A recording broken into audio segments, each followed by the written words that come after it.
할렐루야. 예. 오늘 저는 마지막 나팔이 울리는 그날이라는 제목으로 여러분과 은혜를 나누려고 합니다. 교회가 탄생을 하고 지금까지 2000년이 지났습니다. 여러분, 처음에 교회가 언제 시작했을까요? 120명이 다락방에서 기도할 때, 성령이 역사하실 때 교회가 시작이 되었습니다. 그리고 지금까지 2000년 동안 이 예수 복음이 전 세계에 퍼져나갔어요. 근데 놀라운 사실은 이 복음이 새롭게 전파되는 곳마다 엄청난 박해가 있었다는 것입니다. 왜 그런 일이 있을까요? 예수님 복음이 전해지는 곳마다 전하는 자들에게 또 그 복음을 받아들이는 자들에게 극심한 박해가 있었습니다. 그 이유는 이 세상을 다스리는 신이 있다는 거죠. 성경은 그것을 마귀라고 말합니다. 이 세상의 신 마귀가 이 복음을 너무나 싫어합니다. 왜냐하면 어떤 죄인이라든지 복음을 받아들이면 구원을 받거든요. 그리고 그의 섬기는 자가 마귀에서 예수 그리스도께로 옮겨지는 것입니다. 그러니까 마귀는 자기 소유물이 소유권 이전되는 걸 너무나 싫어하는 거예요. 그래서 복음이 전해지는 거에는 마귀의 극심한 박해가 항상 있었습니다. 복음을 전하는 자도 박해를 받고 복음을 받는 자도 박해를 받습니다. 그래서 어떤 사람이 하나님의 뜻을 행하려고 하면 반드시 어려운 일을 당합니다. 죄 가운데 살다가 하나님께 돌아오려고 하면 여러 가지 안 좋은 일이 그의 삶에 일어납니다. 멀쩡하던 몸이 아프기도 하고요. 집안에 우환이 갑자기 생기기도 하고, 친하던 사람과 갈등이 생기거나, 아무 이유 없이 회사에서 미움을 받고 사업에 어려움이 생기기도 하는 것입니다. 이러한 상황을 잘 이겨내면 그 사람에게 구원이 임합니다. 어둠에서 빛이 비추고 사망이 생명으로, 멸망에서 구원으로 옮겨지는 역사가 일어나는 것입니다. 그런데 이 위기를 잘 넘겨야 합니다. 이 위기를 못 넘기고 주저앉으면은 아무 의미가 없는 것입니다. 오랜 세월 고통당하던 문제들도 우리가 복음을 순종하기 시작할 때 그 문제들이 해결됩니다. 여러분, 고쳐지지 않던 질병도 고침을 받고요. 가난과 저주도 안개 거치듯 거치는 것입니다. 하나님을 사랑한다고 고난당하지 않는 것 절대 아닙니다. 하나님께 순종한다고 해서 어려움을 피해가는 것도 결코 아닙니다. 모든 인생은 모두 고난을 받습니다. 여러분, 대통령 고난 없을까요? 재벌들은 고난 없을까요? 그렇지 않습니다. 그들 만나서 우리가 물어보면 우리보다 더 번민하고 더 잠을 못 잡니다. 이 세상에 사는 사람 중에 고난 없는 사람이 없는 거예요. 그런데 고난을 당하는 이유와 목적이 다르다는 것입니다. 하나님께 불순종하는 그런 죄인들은 그의 불순종으로 매를 맞고 고난을 당하는 것입니다. 저와 여러분도 과거에 그랬던 시간이 있었을 것입니다. 죄 가운데 불순종하니까 매를 맞는 것입니다. 이런 고난이 있고요. 그러나 지금은 그렇지 않죠. 우리가 하나님을 순종함으로 하나님의 뜻을 행하려고 하니까 원수가 와서 우리에게 겁을 주고 하나님을 의심하도록 자꾸 흔드는 것입니다. 그런 고난이 있는 거예요. 고난이 겉으로 보면 비슷해 보여도 그 목적이 완전히 다른 것입니다. 베드로전서 2장 19절 20절 읽겠습니다. 부당하게 고난을 받아도 하나님을 생각함으로 슬픔을 참으면 이는 아름다우나 죄가 있어 매를 맞고 참으면 무슨 칭찬이 있으리요. 그러나 선을 행함으로 고난을 받고 참으면 이는 하나님 앞에 아름다우니라. 아멘. 우리가 죄를 짓고 매를 맞으면 그런 고난은요, 어떤 불순종에 대한 뼈아픈 교훈을 얻는 것 외에는 아무 유익이 없습니다. 내가 불순종했더니 이렇게 괴로운 거구나. 이렇게 힘든 상황을 내가 자초하는구나. 우리가 이런 교훈은 얻을 수 있지만 그 외에는 아무 유익이 없는 것입니다. 그냥 우리가 매를 맞으면서 세월을 허비하는 겁니다. 그래서 불순종을 오래 하면 인생을 다 허비합니다. 그리고 나이 60, 70, 80 돼서 우리가 할 수 있는 말은 딱 한 가지밖에 없어요. 죄짓고 불순종하니까 나는 일생 동안 너무나 괴로웠습니다. 하나님께 매맞으니까 너무나 불행한 인생을 사는 것 같습니다. 우리가 이렇게 말하는 것 외에는 할 말이 아무것도 없어요. 여러분, 이렇게 우리가 살아서는 안 될 것입니다. 그러나 하나님의 뜻을 행함으로 우리가 고난을 받게 된다면 이는 하나님 앞에 아름답다. 하나님 앞에 아름답다는 건 뭐예요? 하나님 앞에 상이 주어진다. 그것입니다. 믿음으로 순종하는 길에서 고난을 당하면 하나님이 우리를 위해 아름다운 상을 준비하신 것입니다. 그 다음 절 21절 읽겠습니다. 이를 위하여 너희가 부르심을 받았으니 그리스도도 너희를 위하여 고난을 받으사 너희에게 본을 끼쳐 그 자취를 따라오게 하려 하셨느니라. 여러분, 예수님께서 하나님 아버지의 뜻 안에서 고난을 받으셨습니다. 우리도 그분의 자취를 따라가게 하기 위하여 부르심을 받았다. 그것입니다. 여러분, 우리가 이 세상에 태어난 이유는 행복하기 위해서가 아닙니다. 많은 사람들이 행복하기를 원하지만 사실 우리가 이 세상에 온 이유는 행복이 아닙니다. 성경이 뭐라 그래요? 그리스도 안에서 고난을 받음으로 하나님의 상속자로 세워지기 위함입니다. 여러분, 이 세상 삶은요, 어떤 훈련 학교입니다. 그래서 우리가 믿음 안에서 고난을 잘 받으면 하나님 나라의 영원한 상속자로 세워진다는 것입니다. 이 의미가 마음 깊이 와닿기를 주의 이름으로 축원합니다. 어떤 사람들은 우리가 이 세상에서 성공을 해야 하나님이 우리를 통해 영광을 받으신다고 말합니다. 여러분, 우리가 성공해야 하나님이 영광 받으실까요? 성경은 그런 말씀이 나오지 않습니다. 이것은 엄청난 미혹입니다. 여러분, 그거는 하나님의 진리가 아닙니다. 우리가 성공을 해야 하나님이 영광을 받는 것은 아니십니다. 성경이 우리에게 말하는 것은 우리가 이 세상에서 그리스도의 자취를 따라 그와 함께 고난을 받고 그의 뜻에 온전히 순종할 때 하나님의 영광을 돌리게 되는 것입니다. 순종으로 영광을 돌리는 것이지 성공으로 영광 돌리는 게 아닙니다. 근데 우리가 하나님 뜻에 순종하려면 항상 고난을 통과해야 되거든요. 고난을 통과하지 않는 순종은 없어요. 순종에는 반드시 고난을 통과해야 되고 인내해야 하는 것입니다.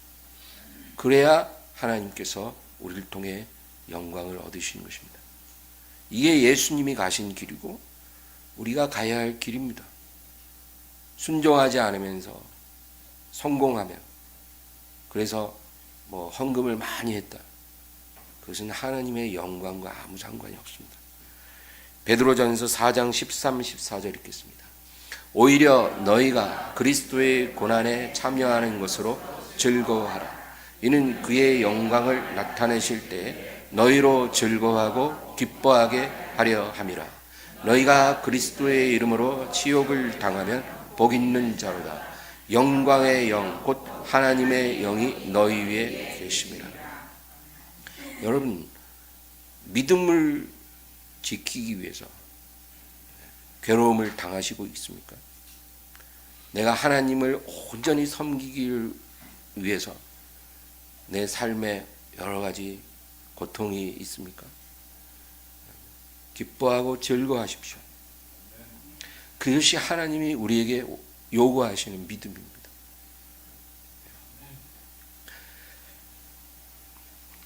영광의 영, 곧 하나님의 영이 너희 위에 계시리라. 여러분, 그리스도의 이름으로 모욕을 당하고 손해를 당할 때 영광의 영, 하나님의 영이 너희 위에 계시리라. 그렇게 말씀하신 것입니다. 세상에서 성공하는 사람 위에 영광의 영이 머무는 게 아닙니다. 세상에서 성공하면 스포트라이트를 받죠. 유명해집니다. 막 사람들이 그 사람 한번 만나려고 줄을 섭니다. 여러분, 그런 사람 위에 영광의 영이 머무신다고 하지 않았습니다.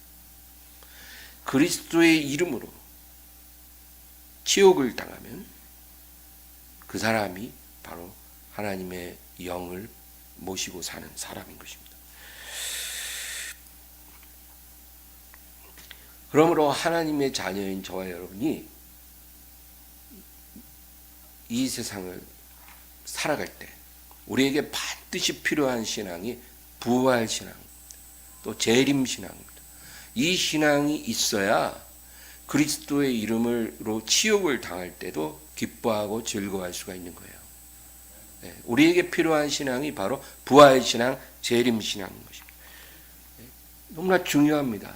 그냥 예수님을 내 구주로 영접합니다. 물론 이것도 우리가 구원받을 때 반드시 필요한 믿음이지만, 우리가 구원받은 후에 하나님께 영광 돌리는 삶을 살기를 원한다면 반드시 고난을 겪고 인내해야 되는데, 그때 우리를 세워주는 신앙이 부활신앙, 재림신앙인 거예요. 요한복음 11장 25, 26절 읽겠습니다.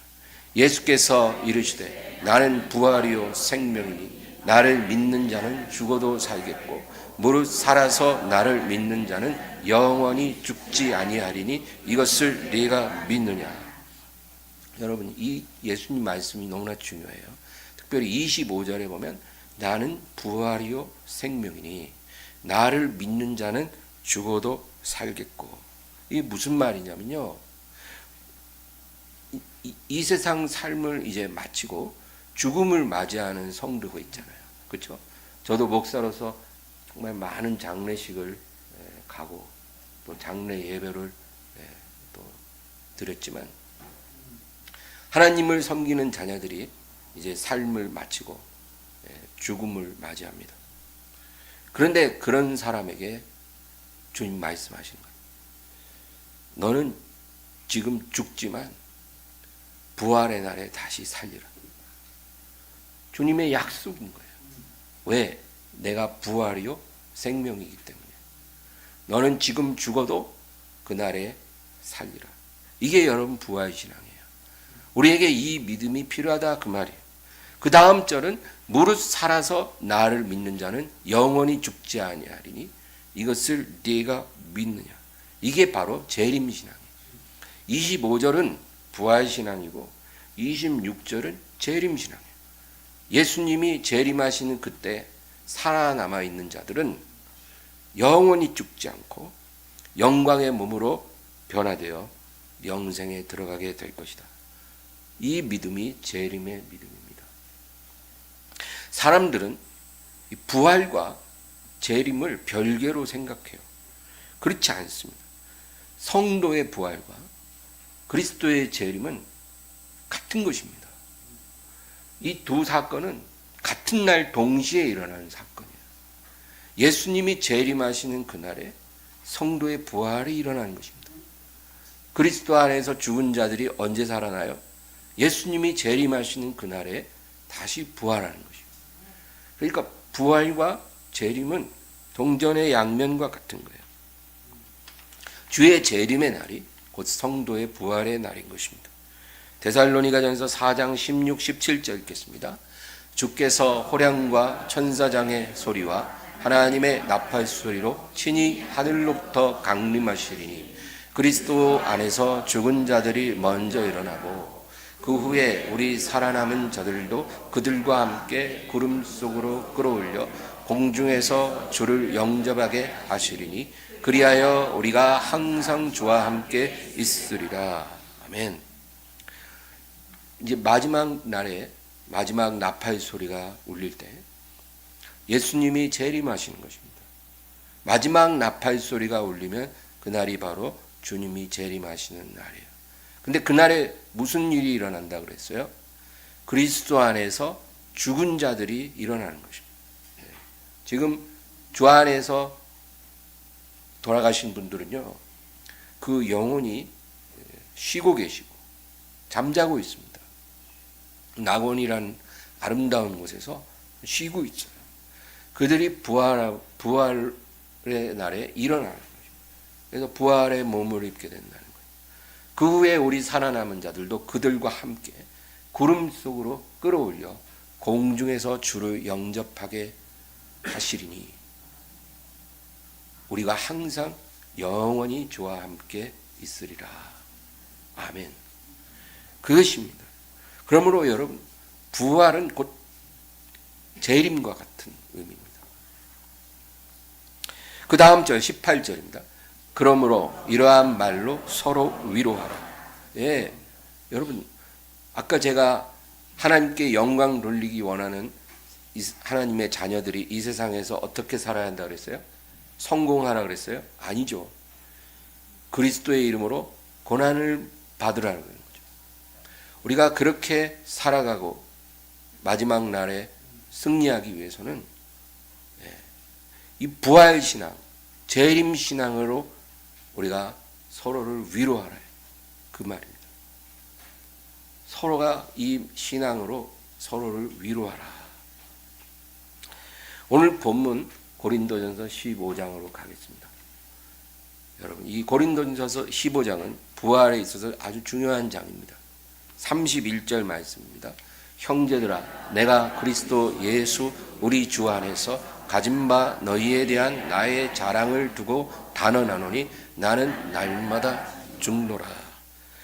여기서 왜 바울 사도는 내가 날마다 죽는다고 했을까요? 날마다 죽는다는 거예요, 이 사람이, 이 사도가. 그 다음 절 32절입니다. 내가 사람의 방법으로 에베소에서 맹수와 더불어 싸웠다면 내게 무슨 유익이 있으리요? 죽은 자가 다시 살아나지 못한다면 내일 죽을 터이니 먹고 마시자 하리라. 바울 사도가 살던 당시에는요, 로마 제국이 모든 기독교인들을 엄청나게 박해하던 시대입니다. 특별히 이 고린도전서가 쓰여질 때는 우리가 잘 아는 네로라는 황제가 극심한 박해를 하던 당시입니다.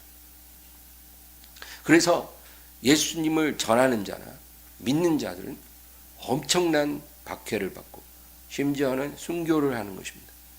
그리고 많은 기독교인들이 원형 경기장에 내몰려서 거기서 굶주린 사자와 결투를 해야 하는 그런 상황이 되는 것입니다. 여러분, 굶주린 숫사자를 상대로 우리가 어떻게 이길 수 있겠습니까? 그런데 바울이 뭐라 그러냐면 내가 에베소에서 그런 일을 당했다는 거예요. 하나님의 역사로 살아났지만 내가 맹수와 더불어 싸웠다면 내게 무슨 유익이 있었으리요? 바울을 이 모든 박해의 두려움과 죽음의 공포에서 담대하게 만들 수 있었던 그 믿음이 바로 부활의 믿음입니다. 바울은 부활을 믿었기 때문에 맹수 앞에 있을 때도 살기 위해서 싸우지 않았다는 거예요.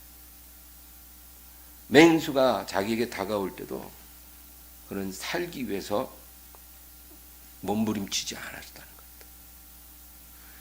예. 그래서 이렇게 복음을 전하며 이 도시 저 도시로 다니는 사도에게는요, 매일매일이 죽음 앞에 노출된 나날이거든요. 그래서 나는 날마다 죽은 목숨이라 그 말이에요. 나는 날마다 죽노라는 말씀은 나는 사실 매일매일 죽은 목숨으로 살고 있어. 내가 맹수 앞에 놓여졌을 때도 나는 살려고 맹수와 더불어 싸우지 않았다. 그렇게 말합니다. 이어서 33, 34절입니다. 속지 말라. 악한 동무들은 선한 행실을 더럽히나니 깨어 의를 행하고 죄를 짓지 말라. 하나님을 알지 못하는 자가 있기로 내가 너희를 부끄럽게 하기 위하여 말하노라. 바울은 정말 날마다 죽는 마음으로 그렇게 온갖 위험과 박해를 견뎌냈어요. 그렇게 할 수 있었던 이유가 바울이 붙잡고 있던 부활 신앙이에요. 부활 신앙. 나는 죽어도 그리스도 안에서 다시 살게 될 것이다. 근데 지금 고린도 교회에 편지를 보낼 때 무슨 말 하냐면, 내가 이렇게 부활 신앙으로 날마다 죽는 삶을 살고 있는데, 그런데 애석하게도 너희 안에 이러한 부활 신앙을 갖지 않은 악한 동무들이 있다라는 거예요. 그래서 그런 악한 동무들에게 속지 말라. 그들은 너희의 선한 행실, 선한 믿음을 더럽히는 자들이라. 깨어 의를 행하고 죄를 짓지 말아야 한다. 하나님을 알지 못하는 자가 있기로 내가 너희를 부끄럽게 하려고 이렇게 말을 한다. 노골적으로 말한 거야. 내가 너희를 부끄럽게 하려고, 악한 동무들을 부끄럽게 하려고 내가 이렇게 말을 한다. 그것입니다. 교회 안에서 부활의 신앙을 가지지 않고 성도들을 죄로 유혹하는 그런 악한 동물들이 있었다는 거예요. 왜 그랬을까요?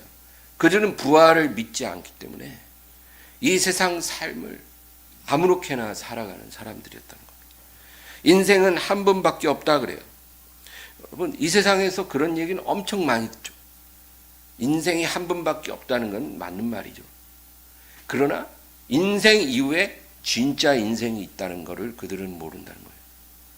우리와 그들의 차이점은, 우리는 이 세상 나그네 길 한 번 하고 그 다음에 영생으로 들어간다고 우리는 믿지만, 이 악한 자들은 이 세상 삶 한 번 살면 이제 끝난다는 거예요. 그러니까 한 번 사는 동안 즐기자는 거예요. 하고 싶은 것 다 하자는 거예요. 너 마음의 소리에 귀 기울이고 네가 너의 마음이 움직이는 대로 행하라는 말이에요. 여러분, 이런 말을 얼마나 현대인들이 많이 듣습니까? 그리고 이 세상에서 반드시 성공해야 한다는 거예요. 돈이 제일 중요하다는 거예요. 그래야 우리가 하고 싶은 걸 다 하면서 한 번밖에 없는 인생을 즐길 수 있다. 그렇게 말합니다. 그리스도께서 곧 다시 오신다는 약속을 그들은 믿지 않습니다. 부활의 약속을 사모하지 않는 것입니다. 그러므로 이런 선한 행실을 더럽히는 악한 동무들을 멀리하고 또 책망하라. 그렇게 말합니다. 우리 교회에는 그런 사람이 없기를 바라지만 많은 교회에는 이런 사람들이 종종 있습니다. 여러분, 교회 안에서 우리가 많은 교제를 나눌 때 늘 돈 얘기만 하는 사람이 있어요. 입만 열면 돈 얘기만 합니다. 그리고 교회 와서 무슨 물건을 팔거나 그런 사업 얘기를 맨날 하는 사람들이 있습니다. 이런 사람들을 책망하라는 거예요. 교회에서 그런 얘기 하지 말라고 여러분 책망하고, 그 말을 듣지 않으면 멀리하라는 거예요. 또 교회에서 대화하는 중에 야한 농담을 슬쩍슬쩍 하는 사람들이 있어요. 야한 농담을 슬쩍하고 성적인 얘기를 슬쩍슬쩍 집어넣는 그런 사람들이 있습니다.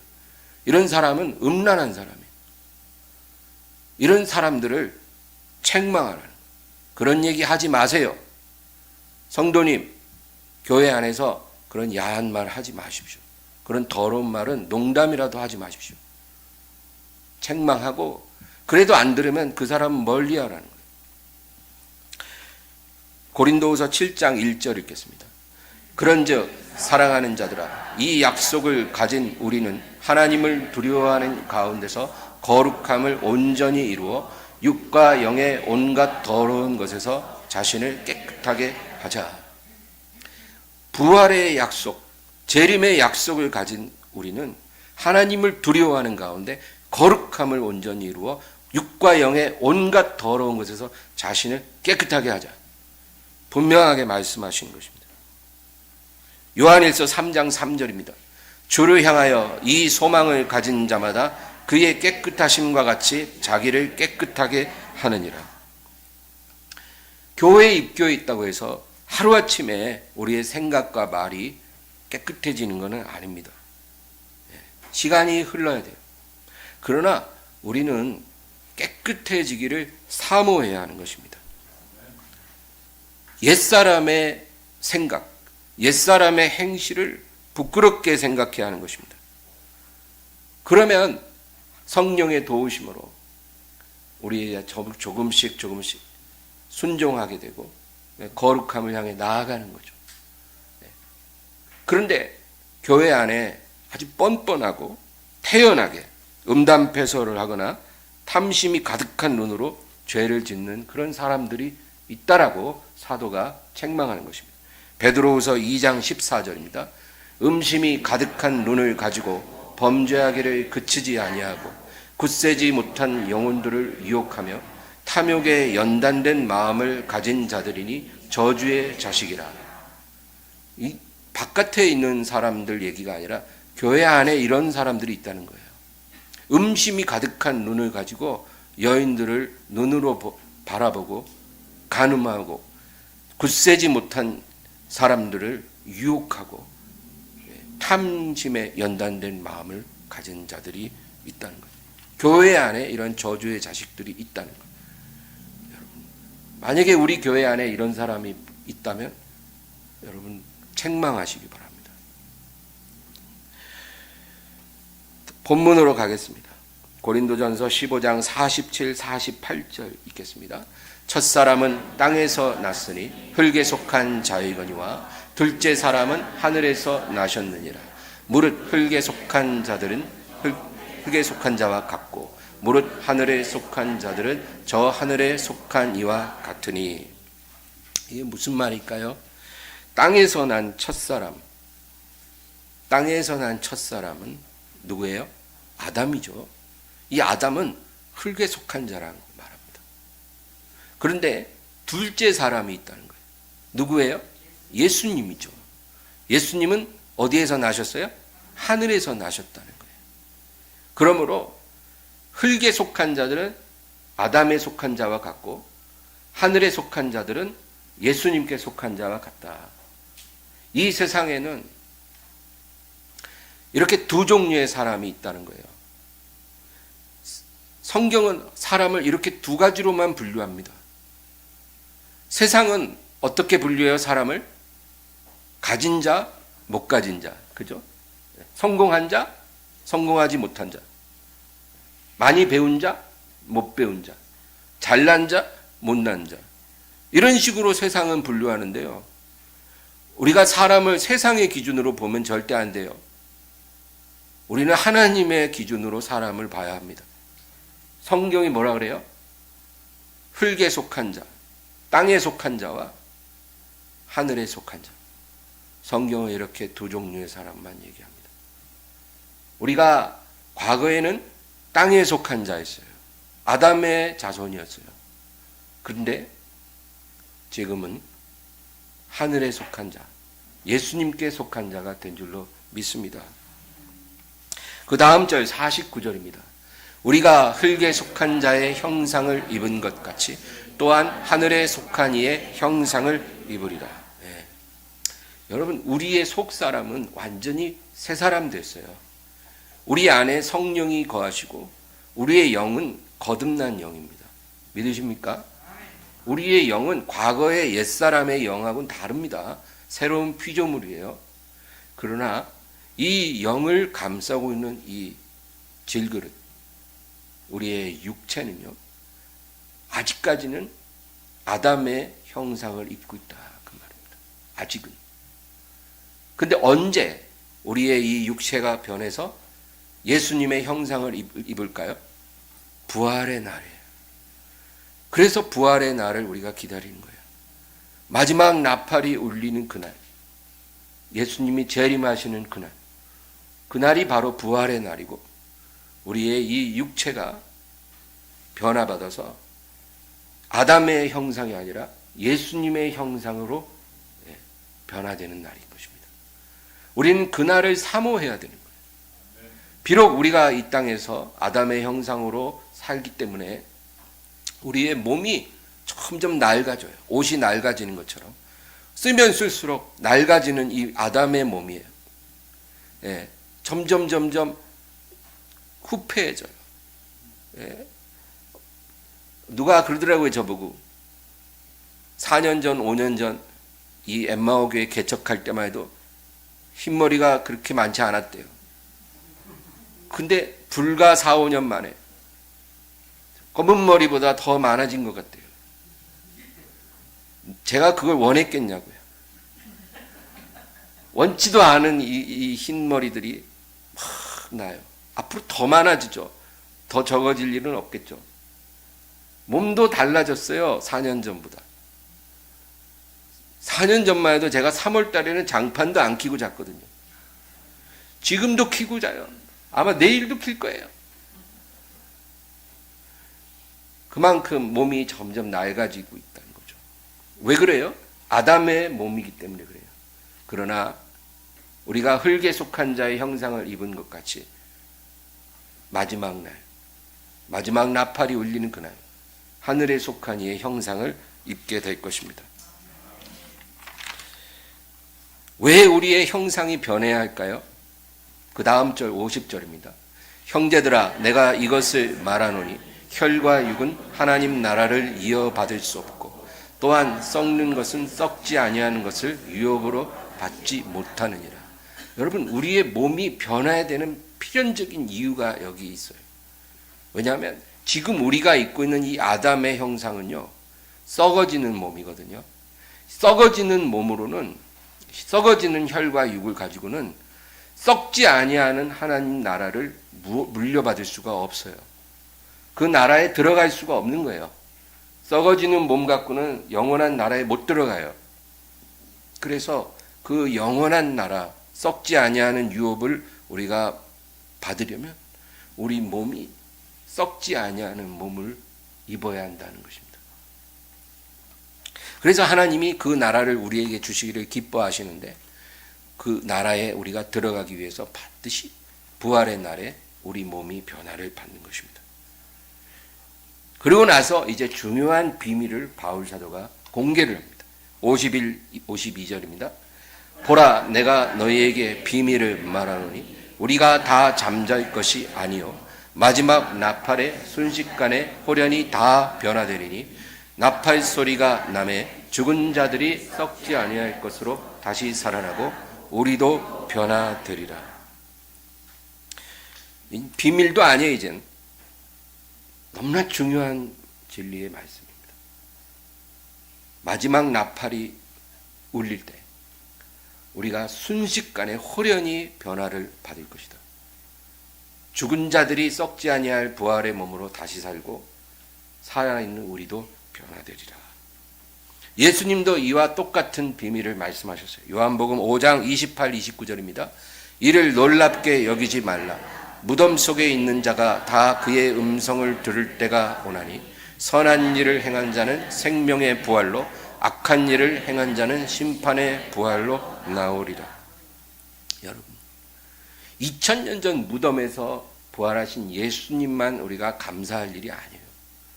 진짜 부활의 중요한 점은 이제 우리 앞에 다가올 부활의 그날입니다. 모든 사람이 주의 음성을 듣는 날이 옵니다. 마지막 나팔 소리를 들을 날이 옵니다. 그때 의인과 악인은 각각 다른 부활을 맞이하게 될 거라 그 얘기죠. 다시 본문 고린도전서 15장 이어서 53, 54절 읽겠습니다. 이 썩을 것이 반드시 썩지 아니할 것을 입겠고 이 죽을 것이 죽지 아니함을 입으리로다. 이 썩을 것이 썩지 아니함을 입고 이 죽을 것이 죽지 아니함을 입을 때에는 사망을 삼키고 이기리라고 기록된 말씀이 이루어지리라. 아멘. 마지막 나팔이 울리는 그날에 우리 육신이 변화된다 그랬잖아요.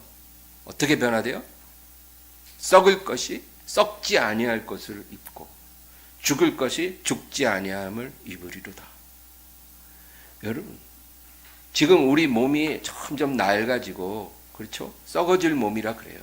이렇게 낡아지다가 어느 순간 우리가 무너지면 우리 몸은 그냥 한 줌의 흙으로 변하는 거예요. 그런데 너무나 감사하게도 마지막 나팔이 울리는 그날에 우리의 몸이 썩지 아니하고 죽지 아니하는 몸을 입게 된다. 그렇게 약속하십니다. 지금 몸이 너무 힘든 분들 계시잖아요. 여러분 조금만 인내하시기 바랍니다. 믿음으로 감사하고 부활의 날을 바라보시기 바랍니다. 그날의 순식간에 호련히 변화되어 영원한 몸을 우리에게 주실 것입니다. 우리가 그날을 기다리며 사니까 얼마나 감사해요. 믿음으로 살아야죠. 부활이 없는 것인 것처럼 육체의 욕망을 따라 살고 돈을 사랑하고 쾌락을 사랑하는 삶이 되지 말아야 할 것입니다. 이럴 때 우리 54절에 보면 이 썩을 것이 썩지 아니함을 입고 이 죽을 것이 죽지 아니함을 입을 때에는 사망을 삼키고 이기리라고 기록된 말씀이 이루어지리라. 여러분, 그날에 사망의 권세는 완전히 종료가 될 것이다. 그렇게 말씀합니다. 계시록 21장 3절 4절 읽겠습니다.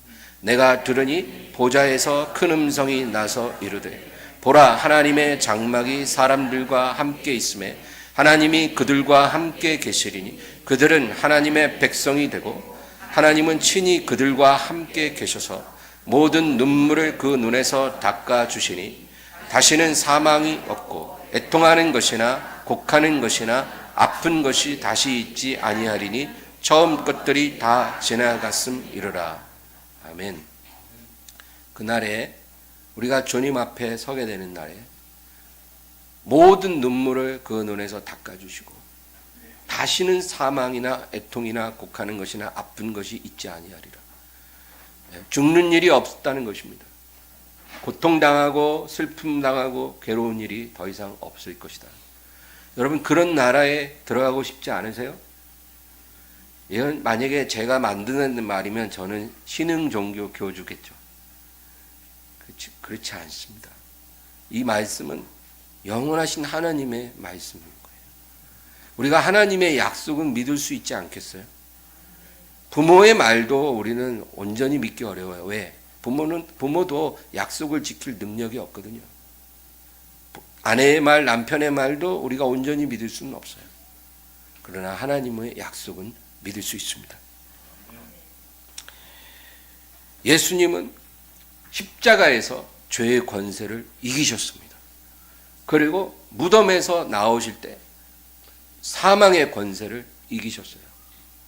그래서 십자가에서 죄의 권세를 무덤에서 나오심으로 사망의 권세를 이기신 건데, 우리가 예수님을 믿고 거듭난다고 하면 그거는 뭐예요? 더 이상 죄의 권세 아래 있지 않다, 그 얘기죠.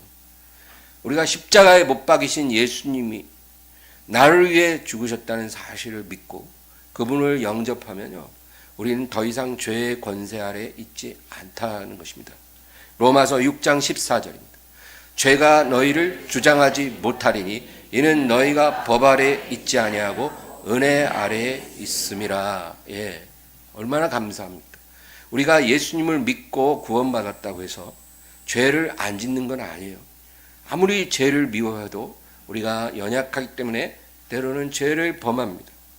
그러나 우리가 죄를 범했다고 해서 예전처럼 예수님을 모르고 살 때처럼 죄의 권세 아래 우리가 종노릇하지 않는다는 거예요. 왜요? 우리가 법 아래 있지 않고 은혜 아래 있기 때문이라는 것입니다. 은혜 아래 있다는 말이 뭐예요? 간단히 말하면 우리가 종이 아니라 자식이 되었다는 말이에요. 종은 잘못하면 회사에서 잘리지만 자식은 잘못해도 잘리지를 않아요. 야단 맞고 아버지 앞에 무릎 꿇고 아버지 제가 사고 쳤어요. 죄송합니다. 제가 그러지 말았어야 되는데. 그러면 아들이니까 용서가 되는 거예요. 그리고 또 그 가정에서 즐겁게 살아가지는 거예요. 근데 만약에 직원이 그랬다 봐요. 월급 받는 직원이 똑같은 사고 쳤어요. 아웃이에요, 아웃.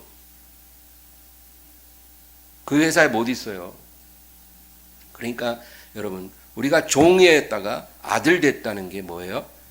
율법 아래 있지 않고 은혜 아래 있다는 거예요. 그러니까 똑같이 잘못을 짓고 죄를 져도 우리가 예수님을 믿고 구원을 받았기 때문에 우리가 죄의 권세에 매이지 않고 하나님의 은혜 아래서 살아갈 수가 있다는 것입니다. 그리고 우리는 그 사랑 안에서 조금씩 성령과 말씀을 따라 사는 법을 배우고 그래서 거룩한 사람으로 변화되어 가는 것입니다. 거룩한 사람은 하루아침에 되는 게 아니라 일평생 우리가 죄와 싸워 이기면서 거룩한 사람이 되어가는 것입니다. 그러므로 우리의 영은 완전히 죄의 권세에서 이미 벗어난 겁니다. 우리의 속사람은 완전히 새롭게 태어나서 부활한 거예요. 우리의 영이 다시 부활한 거예요. 그런데 문제는 우리의 몸, 이 몸은 아직 부활하지 않았다는 것입니다. 네, 그걸 우리가 알아야 돼요. 이 차이점이 있어요. 우리의 속사람은 이미 부활해서 새 사람이 되었지만 우리의 겉사람, 우리의 이 몸은 아직도 아담의 몸을 입고 있다는 거예요. 그래서 계속 노화가 진행되고 사망의 권세에 놓여 있다는 것입니다. 그러면 우리의 몸은 언제 이 사망의 권세를 이기고 완전히 부활합니까? 마지막 나팔이 울리는 그날이 오면 우리의 몸도 호련히 순식간에 변화되어 이제 완전히 썩지 않는 영원한 몸으로 우리가 입게 될 것이다. 성경은 말씀하는 것입니다. 그래서 오늘 본문 54절 다시 보겠습니다. 이 썩을 것이 썩지 아니함을 입고 이 죽을 것이 죽지 아니함을 입을 때에는 사망을 삼키고 이기리라고 기록된 말씀이 이루어지리라. 아멘. 사망을 삼키고 이기리라고 기록된 말씀이 이루어졌다가 아니라 이루어지리라. 여러분, 그날이 점점 다가오고 있어요. 마지막 나팔이 울릴 때 그날이 임하는 것입니다. 이것이 바로 진정한 부활이에요. 우리의 영은 이미 부활했지만 우리의 몸까지 부활하는 그날이 우리 앞에 다가오고 있습니다. 이제 고린도전서 15장 마지막 절 58절 읽겠습니다. 그러므로 내 사랑하는 형제들아 견실하며 흔들리지 말고 항상 주의 일에 더욱 힘쓰는 자들이 되라. 이는 너희 수고가 주 안에서 헛되지 않은 줄 알미라. 아멘. 이제 결론으로 뭐라 그래요? 주님의 자취를 따라가며 믿음의 고난을 받는 주의 자녀들아 견실하며 흔들리지 말라. 그리고 항상 주의 일에 더욱 힘쓰는 자가 되라. 이는 부활의 날이 왔을 때 너희 수고가 헛되지 않은 줄 알게 될 것이라. 그 얘기입니다. 여러분, 우리가 마지막 나팔 울리고 그 부활의 날에 우리가 맞이할 때요, 우리 몸만 호련히 변화받는 게 아니고요, 우리가 이 세상 사는 동안 주 안에서 행한 모든 수고가 그날에 열매를 맺고 꽃을 피우게 될 것입니다. 지금은 우리가 그냥 눈물 흘리며 씨를 뿌리는 때예요. 씨를 뿌린다는 건 뭐예요? 믿음으로 뿌리는 것입니다. 요만한 씨앗을 뿌리면서 그 씨앗이 자라서 꽃 피우고 열매 맺는 것을 우리가 믿음으로 바라보는 거예요. 시간이 흘러가야 합니다. 언제 그 꽃이 피고 열매가 맺는다 그래요? 부활의 날에 모든 것이 열매 맺을 것입니다. 여러분, 그러므로 여러분이 교회에 와서 아무도 보지 않는 가운데 땅에 떨어진 휴지 하나 주워서 치우고 더러운 거 닦고 누가 그거 알아주겠어요? 그런 것들로 그날에 다 꽃 피운다는 거예요. 내가 정말로 주님께 행한 모든 믿음의 수고, 헌신 이런 것이 꽃피고 열매 맺는 날이 오게 될 것이다. 계시록은 마지막 때 7 천사가 7 나팔을 분다는 말씀을 해요. 근데 7번째 마지막 나팔을 부는 천사가 나팔을 불려고 할 때 이런 구절이 나옵니다. 계시록 10장 7절입니다. 7째 천사가 소리내는 날 그의 나팔을 불려고 할 때 하나님이 그의 종 선지자들에게 전하신 복음과 같이 하나님의 그 비밀이 이루어지리라 하더라. 마지막 7번째 천사 마지막 나팔을 불려고 할 때 하나님이 그의 종들을 통해 전한 복음의 그 비밀이 이루어지리라. 여러분, 그 복음의 비밀이 뭘까요? 바로 우리가 마지막 날에 호련히 변화받아 썩지 않고 죽지 않는 몸을 입는 그것입니다. 이것이 바로 복음의 마지막 비밀이에요. 이 비밀이 그날에 성취되리라. 오늘 고린도전서 15장 51절 52절에서도 그 얘기를 똑같이 하는 거예요. 비밀을 말해준다는 거예요. 다시 읽겠습니다. 보라, 내가 너희에게 비밀을 말하노니 우리가 다 잠잘 것이 아니요 마지막 나팔에 순식간에 호련히 다 변화되리니 나팔 소리가 나매 죽은 자들이 썩지 아니할 것으로 다시 살아나고 우리도 변화되리라. 아멘. 여러분, 그러므로 우리는 그날을 사모하며 믿음으로 고난을 받으시고 인내하고 승리하시길 바랍니다. 이 세상의 성공을 향해 살지 말고 그리스도 안에서 믿음으로 고난받고 승리하기를 사모하시기 바라요. 부활의 날을 향해 달려가시기를 바랍니다. 그리고 그날에 내 몸도 변화되고 내가 이 땅에서 행한 모든 것이 꽃 피우고 열매 맺는 그것을 믿음으로 바라보시기 바라요. 만약에 우리가 그걸 정말 믿는다면 오늘 하루부터 우리는 달라질 것입니다. 우리가 무엇을 위해, 무엇을 목표로, 무엇을 사모하며 살아야 되는지 우리는 확실한 답을 얻게 될 거예요. 우리의 목표는 이 땅의 성공이 아니고 이 세상 누리는 행복이 아니고 부활의 날에 우리가 바라볼 하나님의 영광이고 하나님의 상급이고 우리 앞에 주어질 그 아름다운 꽃들과 열매들입니다. 그것을 바라보며 승리하시기를 주의 이름으로 축원합니다. 하나님 아버지 감사합니다. 오늘도 의지합니다. 이 부활의 주일에 우리에게 남은 마지막 나팔이 울리는 그날의 부활을 우리에게 허락하여 주시옵소서. 우리의 이 썩어지고 죽어질 연약한 몸이 온전한 몸으로 영원한 몸으로 변화되는 그날을 기다리겠습니다. 우리의 몸이 순식간에 호련히 변화받아 공중에 구름 위로 끌어올려져 주님을 영접하는 그날을 기다립니다. 주여, 그날에 이르도록 우리를 인도해 주시옵소서. 주님을 위해 믿음의 수고를 계속 감당하며 견고하고 흔들리지 말게 하여 주시옵소서. 예수님의 이름으로 기도합니다.